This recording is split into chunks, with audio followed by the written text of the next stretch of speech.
Texas millionaire businessman Jake Merendino could easily measure his true wealth by his close circle of loyal friends.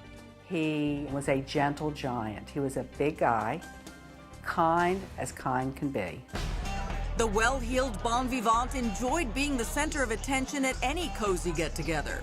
He would have everybody in tears at the dinner party with his stories, literally in tears. He was just so funny, and he was always the life of the party. Jay, as he was affectionately called, made his fortune flipping houses, and with an inheritance to boot, he traveled abroad, had a showy watch collection. He liked to buy expensive toys. And Jay had just plunked down $300,000 on a luxury oceanside condo across the border in Mexico. That was his next adventure. He went there several times and fell in love with it, and so he wanted to build a condo there. He told me that it was a very safe area, that there were a lot of Americans that were living there. Jay was living life large, so big he was going to retire early and start a new life. Jay was going to be packing up a lot of his belongings and was planning on going to the condo in Mexico.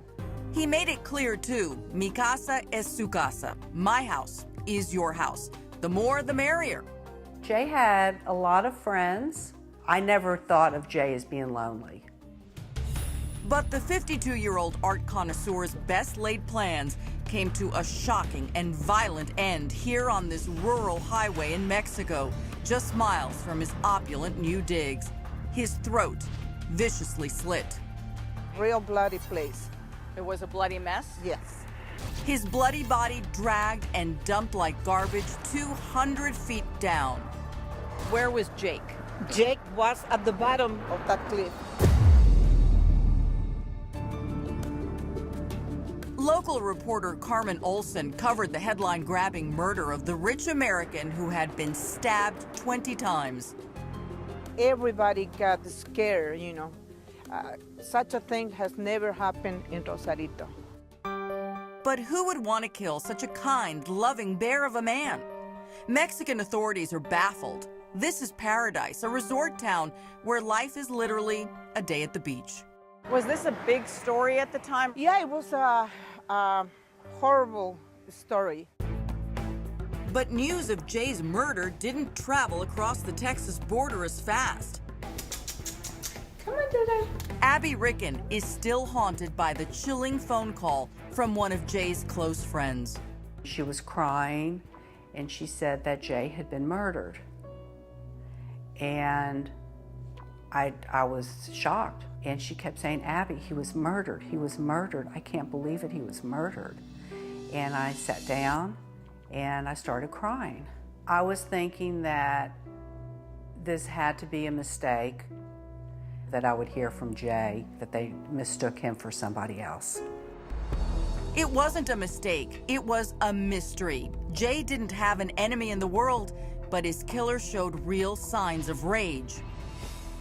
It sounded to me like it wasn't just somebody trying to rob him for a watch.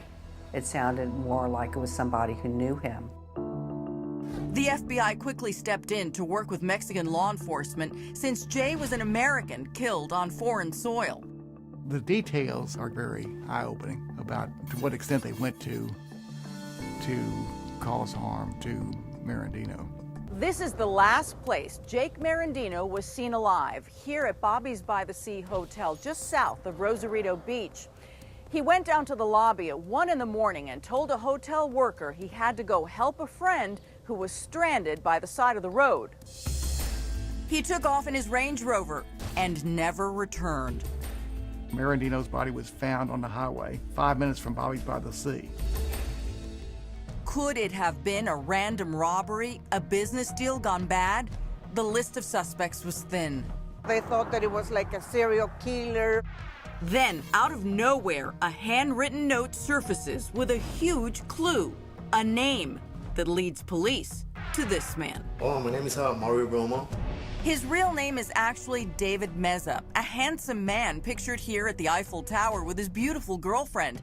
But Meza had a secret side. So how long have you been in the industry? I've been doing this for 2 years already. David Meza was a male porn model, and Jay, twice Meza's age, had fallen for him. Jay was extremely generous to this guy, David. He gave him gifts, expensive gifts. That was Jay. He even presented his boy toy with this souped-up motorcycle. So why in the world would Meza want his sugar daddy dead? The only thing that could come to my mind is money. This is the last text Abby Ricken received from her dear friend Jay Merendino before he was lured to his death on a rural road in Mexico near the U.S. border. Wonderful evening. Thanks so much. We'll see each other very soon and talk. He didn't deserve to die. He was a wonderful, fantastic man, bigger than life. Mexican police are baffled by the vicious murder in this little piece of paradise, but Abby quickly points the finger at one person. I actually said that I can't believe this was anyone besides David. This is David Meza, a handsome bodybuilder, porn model, half Jay's age, boasting about his sexual prowess on a male porn site. I like to please my partner.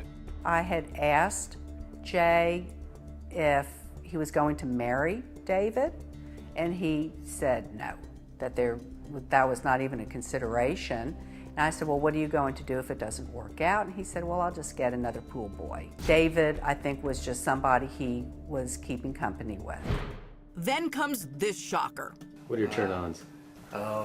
Basically everything. I like to go crazy on my girlfriend. That's right, David has a girlfriend, beautiful Taylor Langston, the couple pictured here at the Eiffel Tower. And shortly before Jay's murder, this bombshell drops. Taylor is pregnant. Put another twist in, he has a small child with his girlfriend. She was pregnant at the time of Merendino's death. I said, what? What? What do you mean? And she's pregnant? She's having a baby? I couldn't believe it. The story just got stranger and stranger. Jay's boy toy and his baby mama quickly become the FBI's prime suspects. Cops claim David lured Jay from the beachfront hotel where they were staying, telling Jay his motorcycle had broken down and he needed help. This seemed very planned, to call, ask him to get him outside of the hotel into a secluded area. This is where Jake was stabbed to death, in between the luxury condo that he had just purchased and the fancy hotel on the beach that he was staying at with his boyfriend. Meza denied killing Merendino, but admitted to agents that he had called Merendino in the early morning hours and he had met Merendino at the bend in the road described by Mexican officials at the spot where Merendino's body was found. Then Meza allegedly tells the FBI this story. Meza stated to FBI agents that he meant to rob Merendino, but that he got cold feet and left. That was his story. Meza also said that he called Langston, his girlfriend, and enlisted her assistance in robbing Merendino. Not a very accomplished criminal. Not one that could come up with a good alibi either. The alibi folded up like a cheap suit. But there's more. Just days after Merendino was knifed to death, Jay's new will mysteriously shows up, and it's handwritten. The fate of Jake's fortune may rest on one of these little hotel notepads. Jake supposedly scratched out a new will on one of these pads, and he left his entire estate to his lover, David. Yep, David Meza is the sole beneficiary. First, the reaction was that it was a forgery. It may have been signed with a knife to his throat. Michael Hughes is a wills and trust attorney. I would say this case is as unusual as any case we've ever handled. So could this simple document scribbled on a hotel notepad override a well-lawyered one signed in front of witnesses where David Meza's name is never even mentioned? If it was wholly in his handwriting and it was done at a time when he had control over his facilities and knew what he was doing, it could be valid. Handwritten wills in Texas are recognized every day. Meza just might be riding the gravy train, but it could also be a one-way ticket to life in prison. Nobody saw this will until after the death of Jake Merendino. That will wasn't worth anything with Jake Merendino alive. because he could disprove it.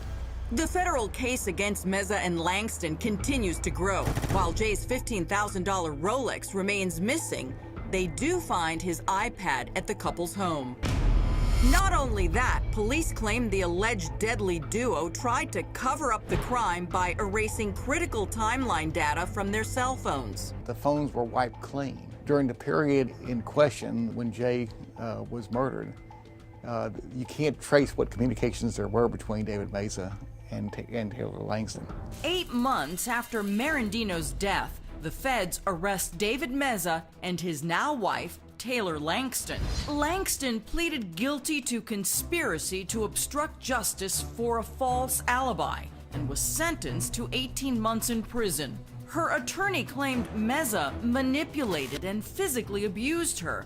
Meza was convicted of murdering Merendino. The second will proved some kind of motivation for there to be an end to Jake Merendino. And now, in a dramatic new development, Meza has been sentenced. Life in prison. The judge calling his actions extreme brutality, a sentiment most likely shared by Jay's close friend, Abby. Both David and Taylor should rot in jail. I think they should spend the rest of their life in jail.